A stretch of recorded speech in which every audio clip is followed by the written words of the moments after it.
नमस्कार दोस्तों, स्वागत है आपका आपके अपने YouTube चैनल जीएस गुरु मैंग सर में। किसी वस्तु को आखिर किस वेग से अंतरिक्ष की ओर उछाला जाए कि वो लौट कर वापस ना आए, अंतरिक्ष में चला जाए, ऐसा क्वेश्चन भी आपसे पूछा जाता है। यानी बातचीत की जाती है कि पृथ्वी पर पलायन वेग का मान क्या है। ठीक है ना। तो पलायन वेग क्या है?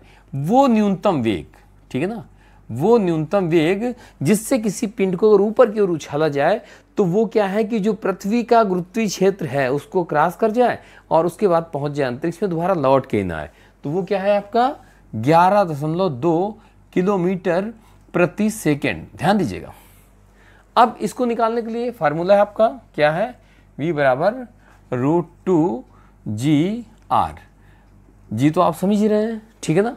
जी वही आपका ग्रेविटेशनल एक्सेलरेशन और r आपका हो गया त्रिज्या। अब ये हर के लिए अलग अलग होगा, ठीक है ना। जरूरी नहीं कि पृथ्वी पर जो ये वैल्यू आ रही है यही वैल्यू आपकी चंद्रमा पर हो या किसी अन्य ग्रह पर हो, तो वहां पर ये जो चीज होगी ये भी चेंज हो रही होगी, ये भी चेंज हो रही होगी। क्यों?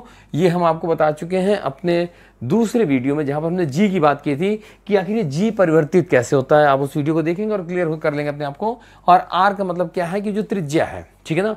तो हर जगह अलग अलग होगा। जिससे रिलेटेड क्वेश्चन पूछा जाता है कि ये बताइए कि जो चंद्रमा है, चंद्रमा पर जो है गैसें आपकी नहीं टिक रही हैं, ठीक है ना, या किसी वस्तु का भार आपको हल्का प्रतीत हो रहा है, तो उसके पीछे कारण क्या है? क्योंकि पलायन वेग का कम होना। और पलायन वेग कम क्यों हो रहा है? क्योंकि वहां पर जी की वैल्यू कम है, पृथ्वी की 1/6 हो रही है, तो इस वजह से वहां पर कम हो रही। तो ये भी आपका कॉन्सेप्ट क्लियर हो गया। अब आपसे पूछा था कि उपग्रह का कक्षीय वेग और जो परिक्रमण काल है वो किस पर निर्भर नहीं करता है। तो जाहिर सी बात है वो द्रव्यमान पर निर्भर नहीं करता है, ठीक है ना। लेकिन जैसे से ऊंचाई बढ़ाई जाएगी, ठीक है, तो ये बढ़ेगा और ऊंचाई कम की जाएगी तो ये घटेगा।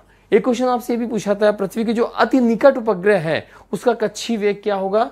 तो उसका कक्षीय वेग होता है 8 मीटर पर सेकंड। ध्यान दीजिएगा, क्वेश्चन सीधे सीधे पूछा रहा, मैं क्वेश्चन की बात कर रहा हूं। और ये पूछा था कि इसकी परिक्रमण अवधि क्या होती है। तो इसकी परिक्रमण अवधि होती है 84 दिन, 84 डेज, ठीक है ना।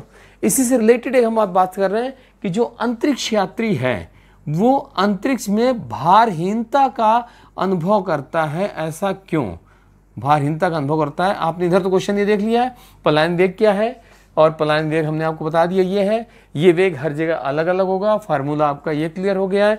यहाँ पर हमने आपसे बातचीत की है कि जो पृथ्वी के अति निकट कोई उपग्रह अगर है वो जो रोटेट कर रहा है तो उसका कक्षीय वेग क्या होगा या परिक्रमण अवधि क्या होगी। तो कक्षीय वेग ये हो गई है और परिक्रमण अवधि ये हो गई है। अब इसी में हम क्वेश्चन ले रहे हैं, अंतरिक्ष में व्यक्ति जो अंतरिक्ष यात्री है भारहीनता का अनुभव करता है। आखिर ऐसा कैसे होता है?